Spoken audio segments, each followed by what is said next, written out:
घरातली आईच एक अशी बाई आहेत, बोबडं बोललं तरी कौतुक करते. आणि जग असं आहे, उत्तम व्याख्यान करा, जाताना म्हणतील बाबांनी हा पॉईंट टाकायला नको पाहिजे होता. 2 तास ऐकणार, ऐकायला येणार, आणि ऐकल्यानंतर आपण किती शहाणे आहोत हे पुन्हा लोकांना सांगणार.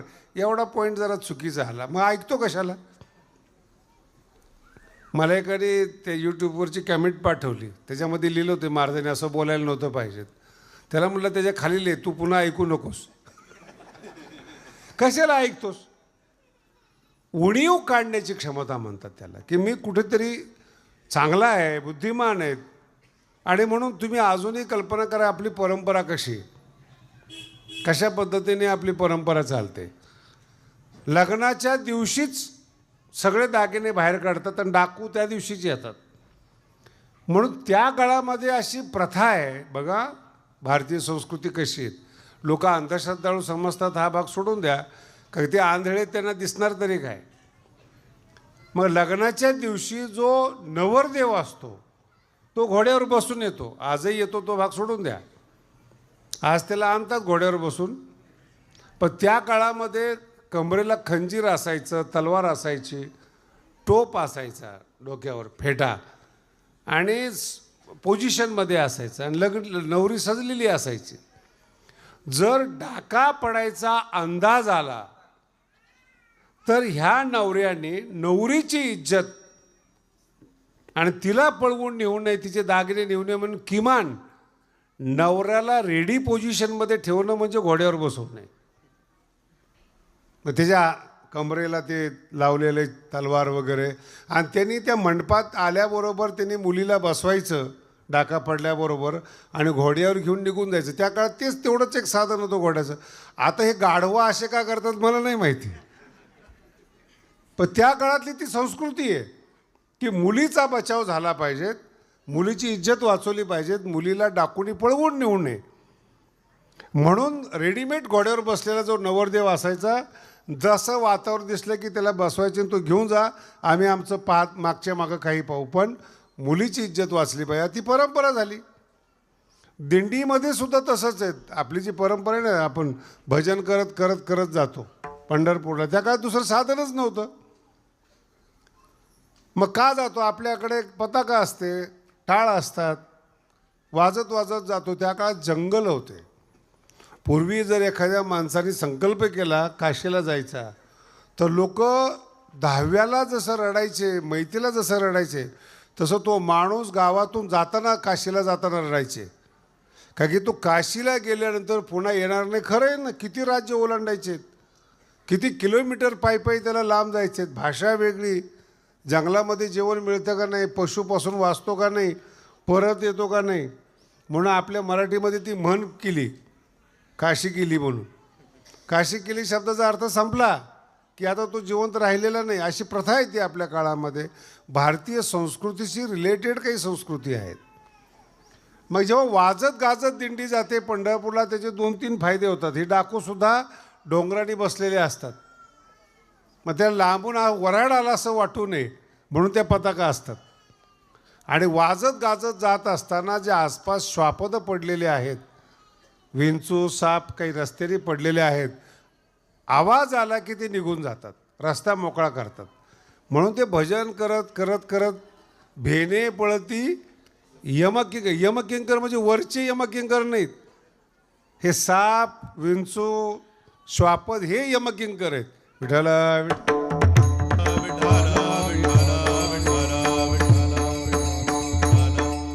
यांच्यापासून तो सुरक्षा होते. ती आता प्रथा झाली. पुढं भविष्यामध्ये काय करावं काय नाही त्याची प्रथा निर्माण झाली. म्हणून आपल्यामध्ये काय भारतीय संस्कृतीमध्ये आपल्या संस्कृतीप्रमाणे प्रथा आहे. कशा करता आपण दिंडी करतो, कशा करता नवरदेव लग्नात बसवतो, हे सगळी प्रथा आहे. आणि हे सगळं करत असताना जे काही आपण आयुष्यात कमवलेलं असतं त्याचं प्रगट करण्याचा टाईम असतो. आणि जर तुम्ही प्रगट केलं नाही तर तुम्हाला आनंदच येत नाही. काही काही बायांच्या घरामध्ये 300-300 साड्या आहेत. बरं, मी कमी बोलत असेल, पण किमान असं गृहीत धरा 2-4 कपाटं भरलेलेच आहेत. तरी पण त्यांना असं वाटतं एक साडी डबल नाही वापरायची. किती कपाटं भरले असतील त्यांचे त्यांना माहिती आहेत. आणि ती जागेवर कुसते बिचारे. नंतर मग ती भारी घेतलेली साडी 5-10 वर्ष कुजवते आणि मग दान करते. त्या दाखवल्यानंतर आनंद येतो. हा संसाराचा नियम आहे. याला प्रदर्शन म्हणतात. म्हणून तुम्ही आपण संसारामध्ये बघा, तुम्ही दागिने वगैरे वगैरे, तसं भोगल्याचा आनंद जर अनुवादित नाही केला तर त्याचा आनंद येत नाही. तुम्ही अमेरिकेला गेलात, तुम्ही तीर्थयात्रेला गेलात, मित्राला जर तुम्ही सांगितलं नाही आणि चर्चा नाही केली तर आनंद येत नाही त्याच्यामध्ये. आणि ह्याला मनुष्य अपवाद नाहीत. विठ्ठल विठ्ठल.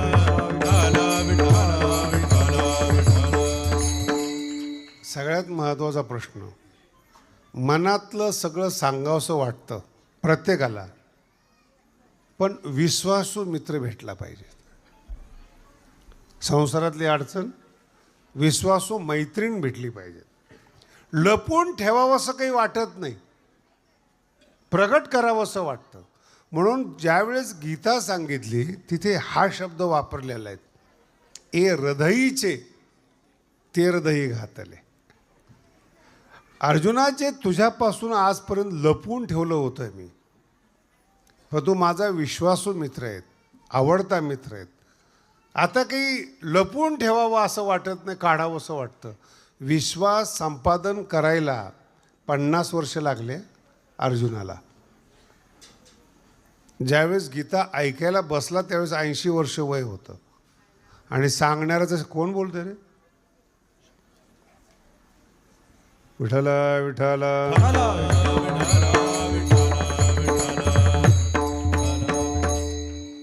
सांगणारा भगवान श्रीकृष्ण 100 वर्षाचा आणि जो ऐकणार आहे अर्जुन तो 80 वर्षाचा. इतकं विश्वासाचं नातं आहे. आणि मग जे काही जीवनातले सुखदुःख आहेत ते असं अनुवाद हलकं वाटतं माणसाला. खूप दुःख झालेलं आहे तर बोलल्याने हलकं होतं, तसं सुख वाढतं बोलल्याने. पण नाही, आता तुम्ही सगळ्या बाया आहेत, सगळे ऐकणारे आहेत, तुम्हाला माहिती आहे का, काही चांगली गोष्ट आहेत ना जवळच्या नातेवाईकाला सांगत नाहीत तुम्ही. लग्न जुळलं तरी सांगत नाहीत, पक्क होऊ द्या म्हणतात. फ्लॅट विकत घेतला, जमीन विकायला काढली, नाही सांगत. जवळच्या माणसावर विश्वास नाही.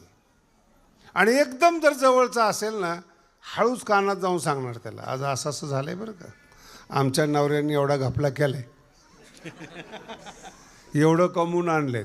ते राहवतच नाहीत, आतला आनंद राहवत नाही. त्याला फक्त विश्वास लागतो. आणि मानवी जीवनात जर सगळ्यात कमतरता असेल ना जगण्यामध्ये, विश्वास नाही. मुलाचा आईवर विश्वास नाही, आईचा मुलावर विश्वास नाही, बापाचा नाही. जर इतक्या रक्तातल्या नात्यामध्ये विश्वास नाही तर भावकीवर काय विश्वास ठेवणार, परकीयांवर काय विश्वास ठेवणार. म्हणून जग आज जे अशांत आहेत त्याचं मूळ कारण विश्वास. मूळ कारण विश्वास नसणे, मूळ कारण. कुठेही जा, अहो तुम्हाला कल्पना नाही अजून, जेव्हा बाहेर जातात माणसं ना, तर त्या तिजोऱ्या आहेत,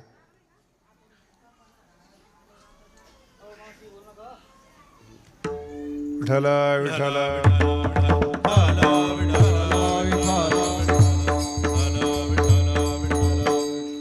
फार पडद्यामागचे येते. विठ्ठल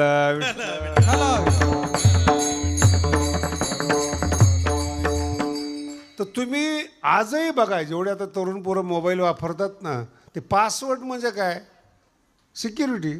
सिक्युरिटी म्हणजे काय, विश्वास नाही, दुसरं काय. वेबसाईट आहेत, बँकेची वेबसाईट आहेत, बँकेच्या साईट, काय विश्वास. म्हणून सगळ्यात जास्त भर आता सिक्युरिटीवर आहे. एक ज्ञानेश्वरी ऐकणारे एक माणूस होता, सिक्युरिटीची कंपनी त्याची सिक्युरिटी. मी त्याला विचारलं नेमकं काय करतो, काय नाही, ज्यांनी बँक उघडली, ज्यांनी हे केलं त्याला मी सिक्युरिटी देतो. म्हणलं तुझ्यावर विश्वास आहे का नाही, म्हणजे आमच्यावर ठेवून न ठेवून काय करणार तुम्ही. म्हणून पासवर्ड असेल किंवा काय असेल, ही सिक्युरिटी आहे.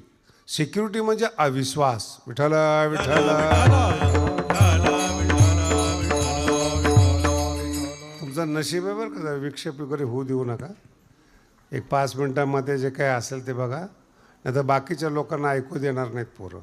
विठ्ठल विठ्ठल.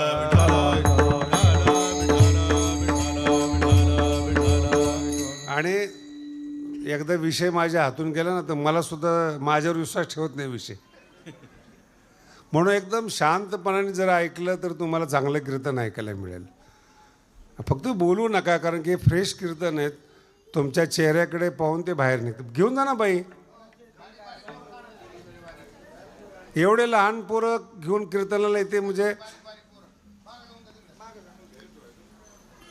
घरी राहत नाही म्हणून तर पाठवलेत नाही इकडं. करणं ज्याला म्हणतो आपण सिक्युरिटी, तसं एक विश्वास नावाचा प्रकार आहे, तो पाहिला जातो. या अभंगामध्ये जो सुख अनुभवले ज्ञानोबारायांनी, प्रत्यक्ष ज्ञानोबारायांनी, त्याचा अनुवाद कोणाकडे करावा हा एक विश्वासाचा प्रश्न आहे. आणि काही काही बारीक बारीक गोष्टी असतात, खोडी ज्याला म्हणतो आपण.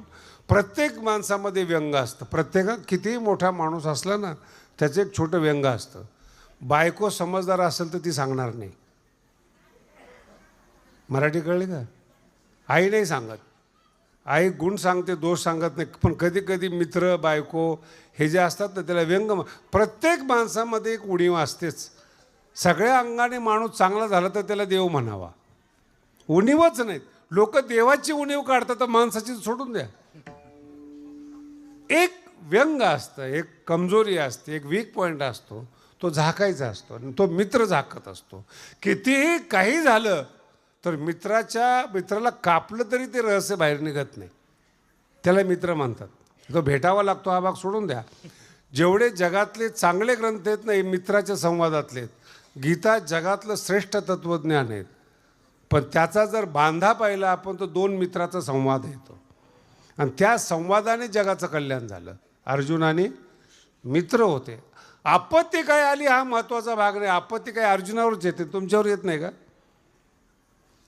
म्हणून एक नातं आहे. कुठेतरी प्रगट दुःख का होईना प्रगट, आणि ते पूर्ण ओरिजिनल दुःख प्रगट करावं वाटतं. कसा त्रास दिला, काय दिला. स्त्रियांच्या बाबतीत तर एवढं आता स्त्रिया फार मोकळ्या झाल्यात. 20 वर्षापासून सासू घाबरायला लागली. आता जुन्या काळामध्ये स्त्रियांची हिंमतच नव्हती. त्याचं नावच आहे सासूरवास. सासूरवासचा अर्थ बायांना खूप चांगला समजून सांगतो बरं का. पूर्वी मुलीचे लग्न होत होते, आता बायांचे लग्न होतात. 8 वर्षात भवेत कन्या. 8 वर्षाच्या मुलीच्या दरम्यान तिला कन्या म्हणतात. मग भारतीय संस्कृतीमध्ये 8-9 वर्षाची मुलगी झाली की तिचं लग्न करायचे. आता ती 8 वर्ष आईच्या सान्निध्यात राहिलेली मुलगी जेव्हा ती 9-10 वर्षाच्या वेळेस नांदायला जाते तर त्या सासूची इच्छा असते की मुलाचा संसार करता यावा म्हणून ती शिकवते. आणि त्या शिकवणाऱ्याला ती सासूरवास समजते. लक्षात येतं का? आपल्या मुलाची बायको ही चांगली असावी, स्वयंपाक करता यावा, काटकसर करता यावी, मुलाचा संसार करता यावा. कोणत्या आईला वाटत नाही बरं जी आज सासू झाली सून आहे तिला पण वाटतं ना आपल्या मुलाचा संसार चांगला व्हावा. पण समजण्यामध्ये फरक पडतो. कारण की तिचं बालवय असतं, 9-10 वर्षाची असते. तिला तीच कळत नाही मी कोण आहे.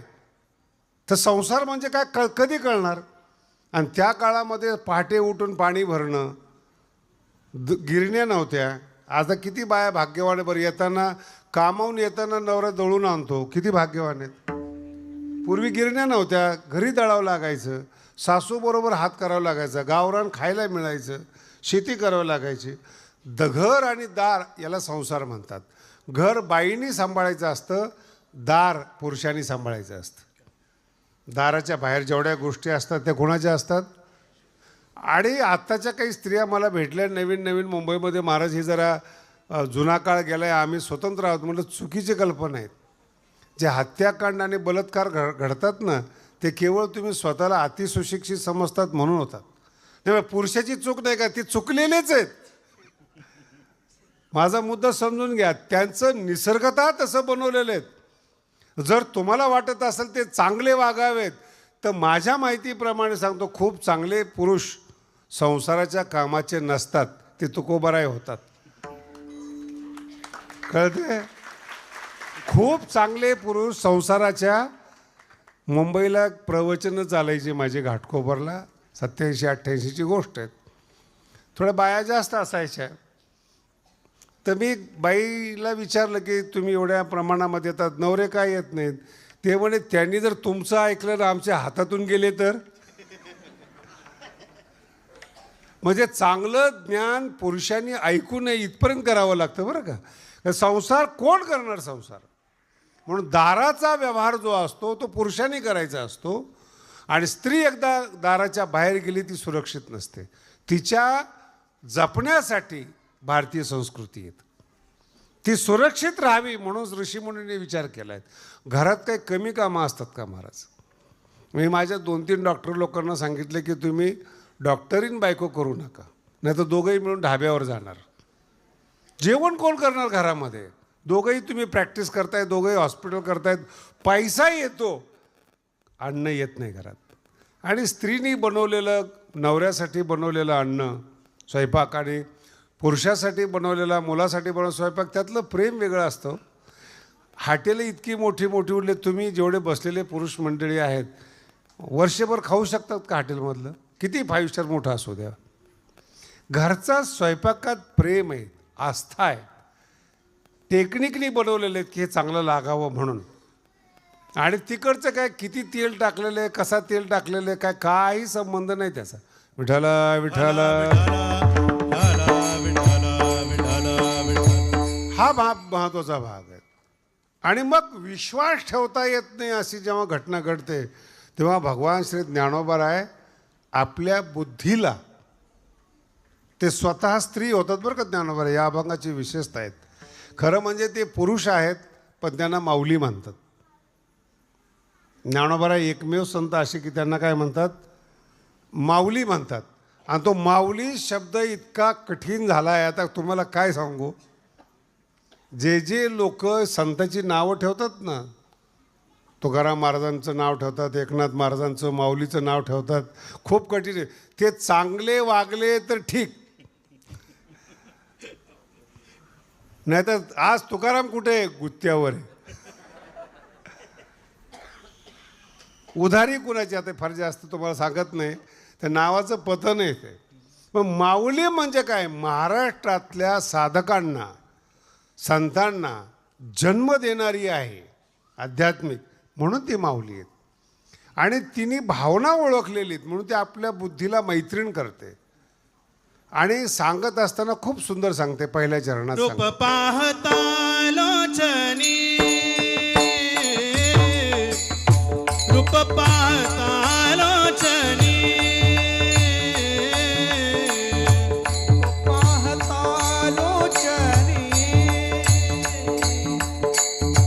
रूप पाहता लोचनी, सुख झाले व साजणी, सुख झाले व साजणी, साजणी तो हा विठ्ठल बरमा, बरमा तो हा विठ्ठल बरमा.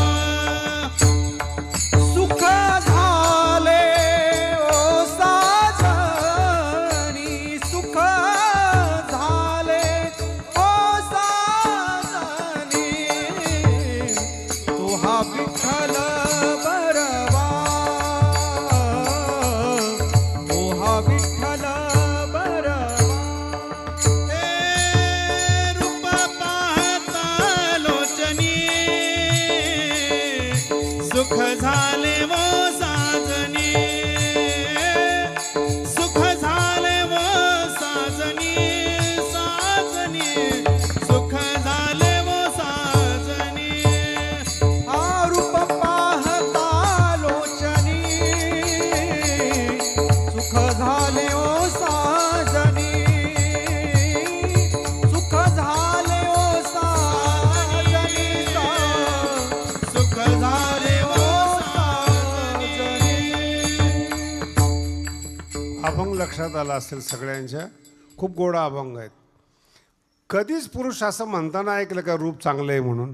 पुरुषामध्ये रूपाची किंमत स्त्रीला असते. कारण की पुरुष जेव्हा जन्माला येतो तो आईच्या उदरातून जन्माला येतो, आणि तो जर कर्तृत्ववान असेल, देखणा असेल, बुद्धिमान असेल, त्याने कितीही जरी आईला त्रास दिला तर ती पाहिल्या वेध लावी. म्हणून जेवढे अभंग आहेत त्या सगळ्यांचा सार स्त्रीच्या शब्दातून बाहेर आलेला आहे. कृष्णाला पाहत असताना तुम्ही काय पाहता? रामाला पाहत असताना काय पाहता? जेवढे संस्कृतमधले शास्त्र आहेत ना, फक्त रूपाचं वर्णन करणार आहेत. रूपाचं वर्णन. भगवान रामचंद्र प्रभू कसे होते, दिसायला कसे होते. तुम्ही आता अनेक भजनं वगैरे ऐकले, तुम्ही तुमच्या मनामध्ये त्यांचे सगळं आठवून घ्या. कृष्णाचं वर्णन करत असताना काय वर्णन केलेलं आहे? ज्ञानोबारांचं वर्णन करत असताना उगवला खांब कर्दळीचा गाभा. किती देखणे होते ज्ञानेश्वर महाराज, त्याचं वर्णन आलेलं आहे. वैदिक घराण्यामध्ये आणि राजघराण्यामध्ये माऊलीचा जन्म आहे. बरं, माऊलींचे पंजोबा जे होते ते फार मोठे योद्धे होते आणि आपेगावचे राहणार होते. त्यावेळेस देवगिरी राजधानी होती आणि मी संभाजीनगरला कीर्तन करतोय. म्हणजे तुम्हाला लवकर समजेल की ते अंतर किती आहेत. देवगिरीचं राजकारणामध्ये पंजोबा होते आणि ते युद्धात मारले गेले, बीडच्या युद्धामध्ये. म्हणून त्यांच्या आजोबांनी ठरवलं की इथून पुढं आपल्याला राजकारण करायचं नाहीत, मरायचं नाहीत. म्हणून आपल्या मुलाला शिकवलं, विठ्ठलपंतांना शिकवलं आणि अजून पुढं शिकावं आणि मोठा व्हावा म्हणून ते काशीला निघाले होते. अशांच्या घरात ज्ञानोबारांचा जन्म आहे. विठ्ठल विठ्ठल. आणि जेव्हा हे कीर्तनकार सांगतात ना, असं झालं नाही, तसं झालं नाही, मला फार वाईट वाटतं बरं का. प्रत्येकाच्या जीवनामध्ये दुःखाचा फेज येतो, नाही असं नाही. 2-4 दिवस दुःखाचे असतात. याचा अर्थ त्या माणसाने जीवनात आनंदच घेतला नाही असा असतो का? तुम्ही माझ्या समोर बसलेले आहेत, 1-2 वर्ष तुमचे दुःखात गेले असतील ना. शिकत असताना गेले असतील, काहींचा बाप खराब आहेत, मार खाण्यात दिवस गेले असतील, काहींची सासू खराब आहेत. पण तो एक फेज म्हणतो आम्ही त्याला, एक जीवनाचा क्रम आहे तो. आणि तो पार पडल्यानंतर जो सूर्योदय होतो सुखाचा, तो फार छान असतो. आणि जे जे माणसं दुःखातून गेलेत तेच या जगातले कर्तृत्ववान आहेत, सुखातले माणसं नाही आहेत. पूर्ण जगामध्ये बघा तुम्ही, श्रीमंत माणसाच्या मुलाने क्रांतीच केली नाही. हे सकारात्मक बोलतोय. श्रीमंत माणसाच्या घाबरतात ते. तुम्ही दम देऊन बघा, संध्याकाळी तुमच्या घरात पिशव्या येतात नोटाच्या. कशाला पंगा घ्यायचा आपण? आणि असं जर म्हणलं असतं तर राष्ट्राची रक्षा होते का? म्हणून श्रीमंत माणसं आतून घाबरलेले असतात. आपली संपत्ती आहेत, आपल्याकडे काय आहेत, आपल्याला भांडणं नको. बुद्धिमान माणसं भांडणं नाही करत कधी. भांडणं भीमासारखे माणसं नाही लक्षात येतं. कारण की भांडणं करत असताना फार मेंदू वापरावा लागत नाही. दणका दिल्यानंतर मग विचार वकील करेल, पण दणका द्यायची ताकद तुमच्यामध्ये पाहिजे. मग बुद्धिमान लोकात क्रांती होत नाही. क्रांतीसाठी आडमुठ माणसं लागतात, जंगली माणसं लागतात, ताकदवर माणसं लागतात. त्याच्यापेक्षा पुढं बोलतो, ध्येयानं वेडी झालेली माणसं लागतात. विठाला विठाला. अजून एक त्यात विषय जोडून सांगतो तुम्हाला. 1000 वर्ष मुस्लिमांचं राज्य होतं भारतावर, क्रांती झाली नाही. लक्षात आलं? क्रांती मोगलाई हरकत नाही. इंग्रज आले, माणसं शिकले, तयार झाले आणि मग 150 वर्षसुद्धा पारतंत्र्यात देश होता. आणि मग जे शिकले विदेशामध्ये, जेवढे क्रांतिकारीतनं हे विदेशात शिकून आलेले आहेत, तुम्ही अभ्यास करून बघा. ज्ञान क्रांती करायला लावतं, ज्ञान बंडखोर करायला लावतं. अज्ञानी माणसं घ्या धकून, घ्या सांभाळून. ज्ञान असं नाही, ज्ञान बंडखोरी करतं. जेवढे शिकलेले माणसं आहेत पहा, आता त्यांची नावं मी कीर्तनात घेत नाही, पण आठवा, सगळे विदेशात शिकून आलेले आहेत. स्वातंत्र्याचा त्यांना अर्थ कळालेला आहे आणि मग त्यांनी भारतात येऊन स्वातंत्र्य असलं पाहिजे म्हणून गुणगान गायला आणि तुम्ही पाठीमागं उभा राहिले. पारतंत्र्यच कळत नव्हतं कोणाला. ज्ञान बंडखोरी करायला लावतं. शिकणं येते. 1000 वर्ष गुलामगिरीमध्ये भारत होता. नंतर इंग्रजाच्या काळात गुलामगिरीमध्ये होता. गुलामगिरीची सवय लागल्यामुळं आत्तासुद्धा लोकशाहीचा अर्थ कळत नाही. जे दिलेलं स्वातंत्र्य आहे त्याचा उपयोग करता यावा याला सुद्धा अक्कल लागते. विठ्ठल विठ्ठल. म्हणून ध्येयानं वेडी होणारी माणसं वेगळी आहेत आणि पैशासाठी वेगळी झालेली माणसं वेगळी आहेत. आता तुम्ही जेवढे बसलेले आहेत ना, सगळे कोणते पिक्चर पाहतात माहिती आहे का? मुलीसाठी वेड्या झालेला जो हिरो आहे त्याचेच पिक्चर पाहता तुम्ही. कुणाचे पिक्चर पाहता? आणि घरात ते घडलं नाही पाहिजेत. आणि पिक्चर तुम्हाला तेच आवडतात जिथं हिरो आपल्या हिरोईनसाठी आयुष्य देतो, जान देतो, भांडणं करतो, कोळाबरोबर बापाबरोबर बंड खरी करतो, त्याचं तुम्ही पिक्चर हिट करता. खरं आहे खोटं आहे? बाप नको म्हणतो लग्न करायला, हिरो पाठीमागं लागतो, बंडखोरी करतो, आणि तीच बंडखोरी जर तुमच्या घरात झाली तर किती वाईट वाटतं तुम्हाला. म्हणून पुरस्कार करताना सुद्धा विचार करा की आपण चांगलं म्हणतो कुणाला. ज्याला चांगलं समजतो पिक्चरला ते आपल्यात घरात होता कामा नये. विठ्ठल विठ्ठल. कळत नाही आपल्याला या गोष्टी. म्हणून संत संग देई सदा. चांगल्या लोकांच्या संपर्कात आपली मुलं आली पाहिजेत, चांगल्या संस्कारामध्ये मुलं राहिली पाहिजेत. आमच्या गडावर 200 मुलं आहेत महाराज. उद्या नोकरी लागो नाही तर लागो, दारू तर पिणार नाहीत, बापाला तर मारणार नाहीत, घराच्या बाहेर तर काढणार नाहीत. याला संस्कार म्हणतात, याला संगती म्हणतात. आणि ही संगती श्रीमंतामध्ये जी असते ते लपून असते, घाबरलेलं असतं अंतःकरण. पैसा आहे, प्रॉपर्टी, सत्ताधारी माणसांना दम देऊन बघा बरं तुम्ही, लगेच कॉम्प्रोमाइज करतात. काय पाहिजे ते तुम्हाला घ्या पण ग बस. बंड मोडण्याचा प्रयत्न करतात. ज्याच्याकडे आहे ते घाबरलेले आहेत. म्हणून त्यांच्या बाबतीतलं अंतःकरण मिळते, अंतःकरण मोकळंच करत नाहीत. म्हणून त्यांच्या चेहऱ्याकडे पाहिलं तर मोकळेपणा वाटत नाहीत. ज्ञानोबांनी ज्ञानेश्वरीमध्ये फार सुंदर सांगितले बरं का. पुण्यवान कोणाला म्हणावं? दर्शने प्रशस्ती पुण्यपुरुष. ज्याला पाहिल्यानंतर समाधान वाटतं त्याला पुण्यपुरुष म्हणावं. आणि तोच अभंग आहे. रूप पाहता म्हणजे कोणतं रूप पाहताना? पुण्यवानाचं रूप पाहत असताना, देवाचं रूप पाहत असताना. मग आणि स्त्रियांना जास्त माहिती आहे. ज्याचा चेहरा चांगला आहे त्याचं अंतःकरण चांगलं आहे. जे बुद्धिमान माणसं आहेत ना, चेहऱ्यावरून कळतात की याच्या मनात काय चाललेले आहेत. काय डोळ्यातून मनामध्ये प्रवेश करता येतो. आणि जो मनाचा मोकळा आहे ना त्याचाच चेहऱ्यावर आनंद असतो, इतरांच्या चेहऱ्यावर नाहीत. म्हणून भगवंताचं कृष्णाचं रूप पाहिल्यानंतर, रूप पाहता काही लागत नाही बरं. तुम्ही आता हे शहर आहे तुम्हाला माहिती आहेत, मुलींना आहे ना फक्त रूप लागतं. कन्या वर येते ना, तो किती श्रीमंत आहे, त्याच्याकडे किती गाड्या आहेत वगैरे काही लागत नाही. मुलीला जर म्हटलं ना तो गरीब आहे पण दिसायला चांगला आहे, ती मुलगी श्रीमंताच्या घरातून पळून जाते. आळंदीमध्ये मी धर्मशाळा बांधत असताना बघितलं का मोठ्या घराण्यातली बाई गौंडीचं काम करत होती. ते मलाही माहीत नव्हतं बाई होती. आता आळंदी आहेत नाही कळालं. ज्यांना कुठं स्थान नाही ते कुठे येतात?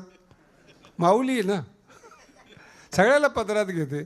मग नंतर मला त्या कॉन्ट्रॅक्टरने सांगितलं की मोठ्या घराण्यातली असं तसं. मग मी तिला विचारलं की भाऊ एवढ्या मोठ्या घराण्यातली तुझ्या हाताखाली 4-5 नोकर, तू आता गौंडी काम करते. म्हणे महाराज इथं आम्हाला समाधान मिळतं. विठ्ठल विठ्ठल.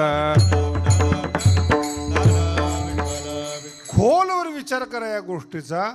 मन रमणं वेगळं आणि भौतिक श्रीमंती असणं वेगळं. भगवान श्रीकृष्णाचं जे रूप आहे ते वेगळं, ते आकर्षण वेगळं. जिथं समाधान आहेत, मानसिक समाधान आहे. श्रीमंत आहे पण बरोबर घेऊन जाऊन वाटत नाही, तिला अवघड गोष्ट आहेत महाराज. त्याचे पुढं जाऊन सांगतो तुम्हाला, म्हणजे तुमच्या लक्षात येईल काय आहेत. जेवणाचं ताट आहेत ना त्याची ॲडव्हर्टाईज बघा तुम्ही. जेवणसुद्धा बाई हुशार असली ना तर देखणं जेवण मांडते. ताट स्वच्छ असतं, त्याच्यात पदार्थ सजवलेले असतात. पाहिल्यानंतर तोंडाला पाणी आलं पाहिजे, त्याला रूप म्हणतात. जेवण खाणं हा भाग वेगळा आहे. डोळ्याने सुद्धा जेवण केलं पाहिजे ही अक्कल फार कमी लोकांना आहेत. डोळे सुद्धा जेवतात, ते जे रूप आहेत. म्हणून तुम्ही बघा काय काय पिक्चर पहा तुम्ही. भाताची मूद आहे, त्याच्यावर वरण आहे, त्याच्यावर तूप आहे. आणि ते पाहिले की माणसाला भूक नसली तरी खायला जातो. कशाचं काम आहे ते? रूप पाहता विठाला विठाला. इच्छा नसताना इच्छा होते. महाभारतामध्ये एक प्रसंग फार सुंदर आहे. सूर्यपुत्र आहे ना कर्ण, त्याला काही बंधन आहे का कुणाचा पुत्र असा? सूर्यपुत्र आहे, दिसायला देखणं आहे, आणि राजकुमार आहे दुर्योधन, राजा युवराज आहेत. मान सत्ता पैसा दुर्योधनाकडे आणि रूप कर्णाकडे. मग कर्ण जर आला तर दुर्योधनाचं इम्प्रेशन पडत नव्हतं.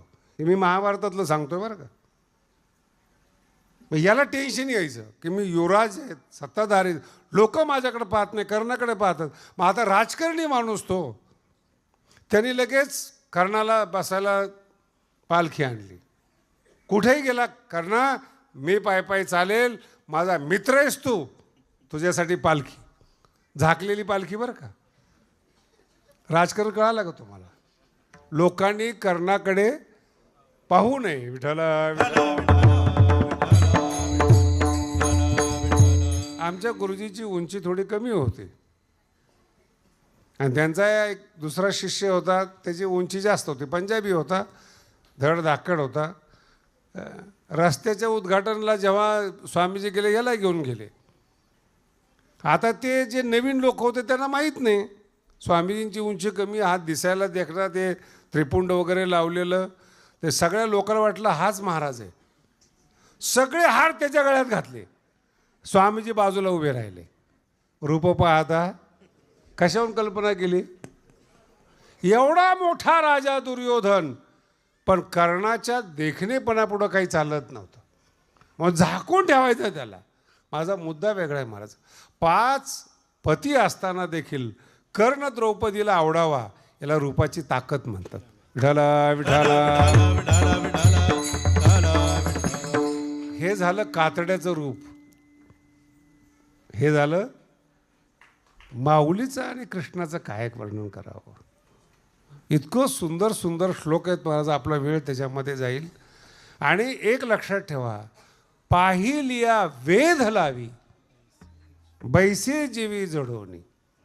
ज्ञानोबारांचाच अभंग आहे बरं का. पाहिलिया वेध लावी, ते रूप आहे, वेध लावतं, अंतकरणामध्ये येऊन बसतं, याला परमार्थ म्हणतात.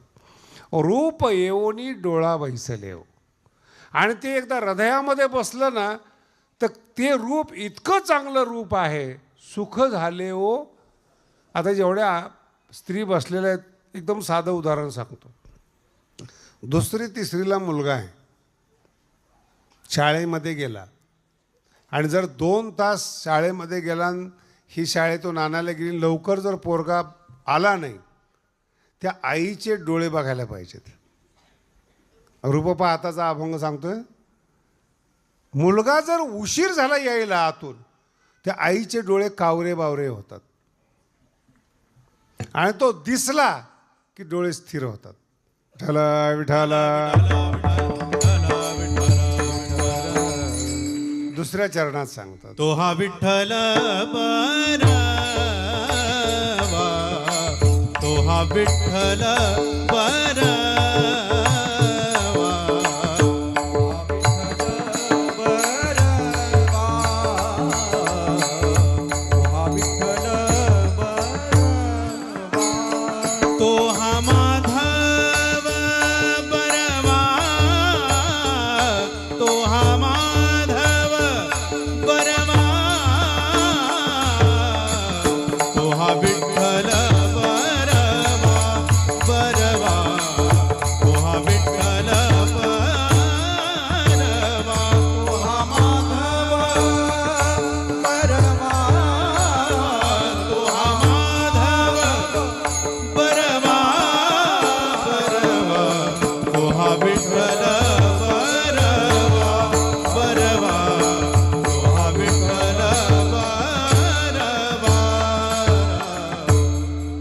एक शब्द फार महत्त्वाचा आहे, बरवा. तो हा विठ्ठल. बरवा शब्द खूप अवघड आहे बरं का मराठीतला. तुम्ही चांगला शब्द वापरता, सुंदर शब्द वापरता, बरवा शब्द साहित्यिक वापरतात. ज्याच्यामध्ये दुःखच नाही त्याचं नाव आहे बरवा. बरवा ओ हरी दुःखच नाही त्याला बरवा म्हणतात. विठ्ठलामध्ये दुःख नाही. माधव विठ्ठल एकच नाव, आई दोन्ही नावाने बोलत असते. त्याला बरवा म्हणतात ज्याच्यामध्ये दुःखच नाही. काही केलं तरी दुःख नाही, तो बरवा. फक्त पाहिलं पोराला की डोळे शांत होतात. तो देत नाही काही. मराठी समजून घ्या, मुलगा काही देत नाही, पण दिसला की अंतःकरणाला गारवा लागतो, त्याला म्हणतात बरवा. भगवंताला पाहिलं ना की ज्याचं हृदय प्रेमाने ओथंबलेलं आहे ते शांत होतं. कुठल्याही संतांनी काहीही आजपर्यंत मागितलेलं नाही. संत इतके श्रीमंत आहेत महाराज, काय सांगायचं तुम्हाला, एक एक वर्णन करावं. अनुभवामृतामध्ये भगवान श्री ज्ञानोबरायांनी आपल्या ग्रंथाला श्रीमंत म्हटलेले आहेत. श्रीमंत अनुभवामृतामध्ये. माझा अनुभवामृत एवढा श्रीमंत आहे, गरीब लोकांनी येऊन अभ्यास करावा आणि त्यांनी श्रीमंत व्हावं, एवढी श्रीमंती अनुभवामृतामध्ये. त्याचे कर्ते आहेत ज्ञानोबराय. ग्रंथ एवढा देखणा आणि श्रीमंत आहेत, त्याचे कर्ते आहेत ते किती असतील मोठे. म्हणून भरलेलं जे अंतःकरण आहेत, ओथंबलेलं जे अंतःकरण आहेत, ते एकदा पाहिलं ना मागतच नाही काही. आणि मागितलं ना त्याला माणूसच म्हणू नये. दंडकारण्य बरं का, आपण ज्या एरियामध्ये राहतो याला दंडकारण्य म्हणतात.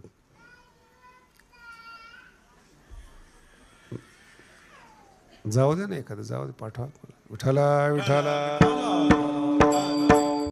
मध्यंतरी नरभक्षी माणसं होते. आदिवासी लोक आहेत ना, आत्तासुद्धा माणसं मारतात. जर तुम्ही काही एरिया पाहिला, अजूनही माणसाला प्रवेश नाही आहे तिथे. आपल्यामध्ये खंड आहे हा भारताच्या अंतर्गत. तिथं एकच जमात राहते, दुसऱ्या माणसाला येऊच देत नाहीत ते. माणसं मारतात ते. बराच प्रयत्न केला त्या माणसाला माणसात आणण्याचा, पण त्या माणसाने माणसं येऊच दिले नाहीत की तुम्ही नकोच. आता त्या एरियातून हे तिघजण चालले होते. भगवान श्रीरामचंद्र प्रभू, मध्यंतरी सीता आणि पाठीमागं लक्ष्मण. आता जाताना दिवसभर त्यांना पाणी मिळालं नाही. लोक यायचे, पायचे जायचे, पायचे यायचे जायचे. मग संध्याकाळी अत्री ऋषींच्या आश्रमात गेले ते. तेव्हा जाऊन त्यांना काही पाणी, जलपान, थोडंसं खायला मिळालं. आणि त्यांनी बोलता बोलता अत्री ऋषींना सांगितलं की महाराज, सकाळपासून आम्ही फिरतोय, जंगलातून येतोय, पण ना आम्हाला कोणी पाणी विचारलं, ना काही फळं विचारले, ना थांबासा म्हटले. लोक यायचे, बघायचे आणि जायचे, बघायचे आणि जायचे. अत्री ऋषी म्हटले, महाराज तुमच्या रूपाचा एवढा प्रभाव होता, ते तुम्ही जिवंत आले हे तुमचं नशीब आहे. कारण की जे येत होते ते नरभक्षी होते, आदिवासी होते. ते तुम्ही जेव्हा येत होते आणि तुम्हाला पाहिलं की त्यांना असं वाटायचं की हे देखणा माणूस याला मारू नये, चांगला माणूस याला मारू नये, हे पाहून निघून जायचे. हेच उपकार आहेत. विठ्ठला विठ्ठला. आणि कधी कधी हे उपकार समजत नाहीत बरं का. आळंदीमध्ये धर्मशाळेचं उद्घाटन होतं. एक आमदार आले आणि मला विचारलं की धर्मशाळा बांधताना तुम्हाला काही त्रास झाला का. म्हटलं नाही. मग इथल्या आमदारांनी काही तुम्हाला मदत केली का. मराठी नीट समजून घ्या बरं का. इथल्या आमदारांनी तुम्हाला काही मदत केली का. म्हटलं नाही. म्हणून असं कसं काय तुम्ही म्हणता त्रास झाला नाही तुम्हाला. म्हटलं नाही झाला त्रास. मग मदत केली नाही का तुम्हाला. म्हण नाही. ते म्हणे तुम्हाला त्रास न होणं हीच मदत आहे ना, तर ते कधीही काम अडवू शकले असते. नाही कळालं. एखादा नगरसेवक असेल तर काम अडत नाही. आणि जर वाटलं एखाद्याला की याचं काम अडवावं, कोणी काडी लावली हे सुद्धा कळत नाही, पुढं तुम्ही सॉल्व करायला त्याच्याकडे जा. असं तुम्ही आहेत का. मग आम्हाला न विचारता काम कसं काय सुरू केलं.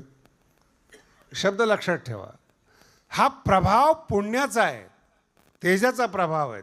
बरवे पण तेव्हाच येतं जेव्हा तुमचं अंतःकरण निष्पाप असतं. विठ्ठला विठ्ठला.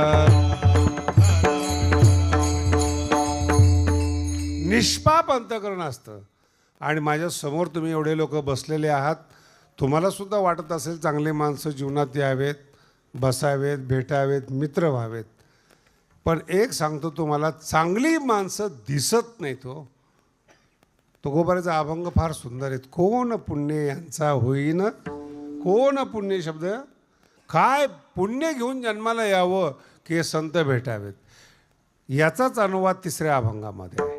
तिसऱ्या बहुधा सुकृताची जोडी, बहुधा सुकृताची जोडी, बहुधा सुकृताची जोडी, बहुधा सुकृताची जोडी. म्हणून विठ्ठली आवडी, म्हणून विठ्ठली आवडी. तो हा विठ्ठल बरवा, तो हा विठ्ठल बरवा, विठ्ठली आवडी, म्हणून विठ्ठली आवडी. तो हा विठ्ठल बरवा, तो हा विठ्ठल बरवा. बहुत सुकृताची जोडी. बहुत सुकृत शब्दाचा अर्थ चांगलं कर्म. सुकृत जे करतो ते सु, चांगलं कर्म, कोणाला त्रास न देणं, आपल्या मर्यादेत वागणं, आपल्या विधीपूर्वक वागण्याला सुकृत म्हणतात. आणि थोडं सुकृत नाही लागत चांगल्या माणसाला. बहुत सुकृताची जोडी. चांगली माणसं जीवनात भेटावी याला खूप मोठं पुण्य लागतं. तुम्ही माझ्या समोर बसलेले आहात. नको असणाऱ्या माणसाच्या गदारोळात तुम्ही राहता. शेजारी त्रास देतात, बाहेरचे त्रास देतात. आणि आता भारताची तर परंपरा अशी विचित्र, कशाने त्रास होईल सांगता येत नाही महाराज. कितीही चांगला बघा, जातीवादाने त्रास होतो, धर्माने त्रास होतो, राजकारणाने त्रास होतो, रस्त्यावर जात असेल तर बंद होतो, कोण दगडं फेकल काही सांगता येणार, सुरक्षितच नाहीत. सगळा भारत राम भरोसे, काही सांगता येत नाहीत. म्हणून चांगलं गाव, चांगली लोक एकत्रित यावेत, याला खूप भाग्य लागतं महाराज. जगामध्ये काही पुस्तकं प्रसिद्ध, काही एरिया प्रसिद्ध आहेत. जापानमध्ये एक एरिया आहे, 100 वर्षाच्या खाली माणसंच मरत नाहीत. मग त्या पुस्तकातलं आणि त्या भागातलं रहस्य मी मागच्या वर्षी गेलो होतो, तिथं पाहिलं. माणसं आहे ना, अशी देव माणसं आहेत महाराज. विनम्रतेनं बोलणं, पाप मनामध्ये नसणं, 100 वर्ष निरोगी जीवन जगतात. आणि माणसं एकत्रित राहतात. न भावकी आहे, न प्रगती आहे, न विरोध आहे, काही नाहीत. आपण माणसं आहोत, आपल्याला 100 वर्ष जगायचे आहेत, याच्या अतिरिक्त दुसरं ध्येयच नाहीत. अशी माणसं मिळण्यासाठी बहुत सुकृताची जोडी. कळलं का? Bank balance. तुम्ही चांगलं कर्म करताय, लगेच खर्च करतायत. अन्नदान दिलं, पंगत दिली, लगेच नवस पूर्ण, ते संपलं पुण्य. जोडी शब्दाचा अर्थ आहे बँक बॅलन्स. पुण्य जमा करा, खर्च नका करू. छोट्या छोट्या गोष्टीमध्ये खर्च करू नका. आणि मोठ्या गोष्टीसाठी पुण्य लागतं. तुम्ही बंगला घ्यायचा असेल, पैसा लागतो त्याला. जमीन घ्यायची असेल, मोठी जमीन, पैसा लागतो. तो जोडलेला पैसा लागतो. म्हणून बहुत सुकृताची एक सुकृत जोडी, बँक बॅलन्स, पुण्याचं बँक बॅलन्स. म्हणून विठ्ठलाचं रूप पाहिल्यानंतर समाधान कधी होतं? ज्याच्या जीवनात सुकृत आहे त्याला ते विठ्ठलाचं रूप पाहायला मिळतं. आपण पंढरपूरला जाऊन मूर्ती पाहतो का रूप पाहतो? रोजचा अभंग तुम्ही ऐकलेले आहे, 7 दिवस. सुंदर ते मूर्ती सुंदर म्हटले का या अभंगात? सुंदर ते कधी आयुष्यात ध्यान लावलंय का तुम्ही विठ्ठलाचं? तर मग कसं ध्यान सुंदर दिसणार ते? तुम्ही गेले की ती मूर्ती पाहताय, ध्यान नाही पाहत. बहुत सुकृताची जोडी. म्हणून विठ्ठली आवडी. विठ्ठलात आवड निर्माण व्हावी. एक तुम्हाला अजून पुढचा टप्पा सांगतो. चांगले माणसं कळावे आणि ते भेटण्याची आवड व्हावी, याला पुण्य लागतं महाराज. चांगली माणसं कळतच नाहीत. ज्ञानोबाला त्रास झाला, तुकोबाला झाला, भगवान बाबाला झाला, त्याच्यापेक्षा जास्त त्रास शिवाजी महाराजांना झाला. आणि शिवाजी महाराजांना त्रास जवळच्या लोकांनी दिला. बाहेरचे लोक थोडीच गद्दारी करतात. जवळचा माणूस कधी काटा काढेल काही सांगता येणार खूप अवघड गोष्ट आहे ती कीर्तनात सांगण्याचा विषय नाही. म्हणून ही आणि नंतर मग यांची पुण्यतिथी आणि जयंती होते. हयात असताना त्रास होतो. तुकोबारायला लिखाणाला स्वातंत्र्य नव्हतं, गाथा बुडवलं आहे. मी एवढे सुंदर सुंदर अभंग तुकोबाराने लिहिले. सुंदरते ध्यान, समचरण दृष्टी, श्री आनंदा, एवढे अभंगसुद्धा बुडवावेत. किती म्हणजे तुकोबाराय न कळावेत. काय कारण त्याचं? सुकृत नाही, पुण्य नाहीत. कीर्तन कळायला सुद्धा पुण्य लागतं हो. मी मागाशी सांगितलं तुम्हाला, असे पिक्चर पाहतात जे आपल्या घरात त्या घटना घडू नये म्हणून तुम्ही सावध आहात, आणि त्याच घटना पाहायला तुम्ही पिक्चर हॉलमध्ये जाता. आणि जर एखादा आर्ट पिक्चर लागला, कलात्मक पिक्चर लागला, ते पिक्चर चालतच नाहीत. का? ठीक आहे, नैतिकता दाखवलेली, गुंडगर्दी दाखवली, मारामारी दाखवली. हे लहान लहान पोरांचं दुर्भाग्य आहे महाराज. मैदानी खेळ बंद झालेत आणि मोबाईलवर मारामारीचे खेळ खेळत आहेत. त्यांच्या मेंदूमध्ये लहानपणीपासून हिंसा जन्माला घालताय. तुम्हाला माहिती आहे तुम्ही काय पेरताय तुमच्या मुलामध्ये? ज्ञानेश्वरी पेरली, गाथा पेरला, काय संस्कार दिले?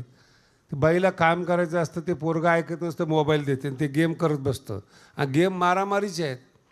आणि ते मारामारीचं त्या मुलाच्या डोक्यात बसले तर आईबापाला मारलं नाही का? ते गल्ली बोळात शिकवलं काय त्याला तुम्ही? त्याच्या कच्च्या मेंदूमध्ये दुश्मन बसवलेत तुम्ही, वाईट बसव. तुम्ही किती प्रयत्न करा, त्याच्या मेंदूतून जातच नाही. म्हणून चांगल्या घरात जन्माला येण्याकरता सुद्धा पुण्य लागतं. आणि चांगलं ठिकाणी चांगली माणसं कळावीत, घरात आलेली माणसं कळावी, याच्याकरता सुद्धा भाग्य लागतं. बहुत एवढं वाक्य लक्षात ठेवा, सुकृताची जोडी. दारूच्या गुत्थ्यावर जायचं आणि संतांनी भेटावं असं इच्छा करायची, मूर्खपणाचं लक्षण आहे. दिवसभर लोकांचे मुंडके तोडायचे. आणि हे नामदेव महाराजांचा अभंग आहे. हरिदासाच्या चरणी लोळे लोटांगण संत आले की, आणि केशी धरोनी कापी गळे. 700 वर्षापूर्वीचा अभंग आहे. केशी धरोनी, केसांनी गळा कापता तो, आणि संत आले की लोटांगण. बहुत सुकृताची. जर तुम्हाला समाधान पाहिजे असलं ना, सुकृताचं बँक बॅलन्स पाहिजे, जोड पाहिजे, मग तुम्हाला प्रेम निर्माण होतं. मला बरेच लोक विचारतात, मला ज्ञानेश्वरी कळत नाही. म्हणलं कळावी असं काय केलं आहे तुम्ही? नाही कळत नाही. तू कोण आहेस? कशामुळं तुला कळायला पाहिजे? काय समजतात स्वतःला? लोक फार व्यवहारित. माझं ते वन विभागाचं एक काम चालू आहे, आणि एकाला पुण्यामध्ये उद्घाटन करायचं होतं माझ्या हातून. आणि त्यात मला ते सगळं टेक्निकली माहिती आहेत. मग त्याने त्या वन विभागाच्या अधिकाऱ्याला गोड बोलला. आता आमचं गडाचं काम आहे वन विभागाच्या अधिकाऱ्याकडे. मग त्याला वाटलं यांच्यामार्फत तारीख घ्यायची. फार हुशार लोक, कुठून वशिला लावतील, कसे शोधतील, कुणाचं ऐकतात, कोण आहेत, काय बराबर. आणि तो त्या वन अधिकाऱ्याला घेऊन माझ्याकडे आला. आणि मग त्यांनी सांगितलं, महाराज पुण्याला उद्घाटन आहे, तुम्ही यावं असं वाटतं याला. त्या माणसाकडे सगळं निरीक्षण करून पाहिलं. म्हटलं काय आहे तुझं? ते म्हणे एक 20-25 कोटीची बिल्डिंग आहेत, हॉस्पिटल आहेत, आमकं वगैरे वगैरे सांगितलं. तुमच्या हातानं उद्घाटन ठेवायचं आहे. म्हटलं 21 वर्षामध्ये भगवानगडासाठी असं काय केलं की त्या महंतांनी तुझ्यासाठी 400 किलोमीटर प्रवास करावा? मराठी कळली का? जाणं 200 किलोमीटर पुणे, येणं 200. असं काय केलं 21 वर्षामध्ये की भगवानगडाचा महंत तुझ्या घरी यावा? असं काय केलं? बहुत सुकृताची. त्याच्यावर बोलतोय काय केलं? तू गपच बसला तो. आणि त्या वन विभागाला सांगितलं, हे तुमचे कामं नाहीत महाराज असले, हे धंदेवाईक लोक आहेत, यांना घेऊन येत जाऊ नका माझ्याकडे. तुमचं काही काम असलं तर सांगा. काहीही न करता पुण्याचं फळ आपल्याला मिळावं असं समजणं गाढवपण आहे. काहीही न करता एक सेव घ्या. आता हल्ली तर त्या महादेवाला एवढा त्रास आहे महाराज, कोणाचं ऐकलंय काय ऐकलंय मला नाही माहिती.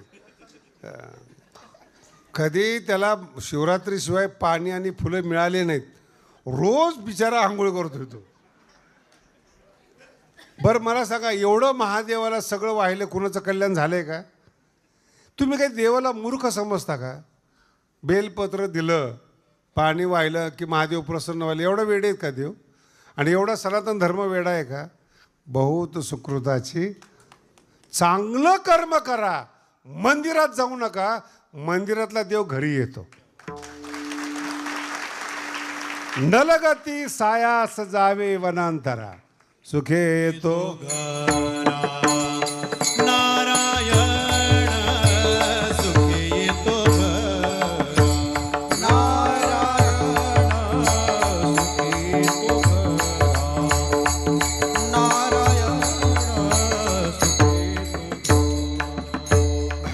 हे तुकोबरायचं वाक्य आहे. नलगती सायास वनांतरा जावे. घर सोडून वनांतराला जायची गरज. सुखे येतो घरा येतो. सुकृताची जोड पाहिजेत. घरात चांगलं वागा, कोणाचं वाईट करू नका, कोणाला जळू नका, कोणाच्या संपत्तीवर जळू नका. जळून जळून तुमचं अंतकरण काळं पडून जाईल आणि चेहरा पाहिला की पुन्हा चप्पल काढावी वाटेल. बहुत सुकृताची, रोज सत्कर्म करा. आणि सत्कर्म शब्दाचा अर्थ कोणाविषयी वाईट विचार न करणं. सत्कर्म म्हणजे फार मोठी गोष्ट नाही. रोज यज्ञ करा, याग करा, पंक्ती द्या, याला सत्कर्म नाही म्हणत. हे फार सुंदर बरं का. ज्ञानोबांचे फार अभंग गोड आहेत. सत्कर्म किंवा हे काय, तुम्ही तुमचं जीवन व्यवस्थित आपुली आपण करा, याला सत्कर्म म्हणतात. कोणावर जळू नका, कोणावर बोलू नका, त्याला सत्कर्म म्हणतात. आणि ते सत्कर्माची जोड म्हणजे जोडी नाही बरं का. बॅलन्स वाढलं तुमचं की या जगातलं जे सुख आहेत त्याचा आधार असणारा पांडुरंग परमात्मा तुम्हाला आशीर्वाद दिल्याशिवाय राहत नाही. सर्व सुखाचे आगर, सर्व सुखाचे आगर, सर्व सुखाचे आगर, सर्व सुखाचे आगर. बाप रखुमा देवीवर, बाप रखुमा देवीवर, तोहा विठ्ठल परवा परवा, तोहा विठ्ठल परवा.